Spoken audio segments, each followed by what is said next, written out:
Αυτό είναι το ηλεκτρικό πατίνι από το TEMU και πάμε να το δοκιμάσουμε.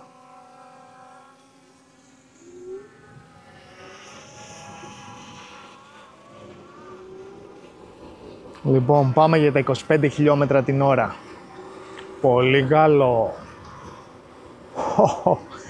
Κοίτα, σε κανονικό δρόμο δεν πειράζει που δεν έχει αναρτήσεις. Μια χαρά πάει. Λακκούβες μπορούμε να μην συναντήσουμε. Όπα, μπήκε το cruise control. Το ακούσατε το beep? Ωραία. Μπήκε το cruise control, αλλά το απενεργοποίησα πατώντας φρένο. Βρείτε ένα κινητό που δεν έχει το TEMU, που δεν το είχε κατεβάσει ποτέ πριν, έτσι, όχι να το κατέβασε και το έσβησε.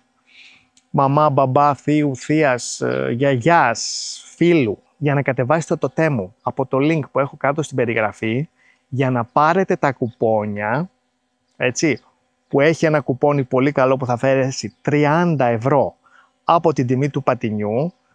Κάνετε εγκατάσταση, έτσι, το TEMU, το κατεβάζετε από το link, παίρνετε τα κουπόνια, κάνετε login με το email σας, παίρνετε τα κουπόνια και θα σας έχω από κάτω το link από το πατίνι, το συγκεκριμένο.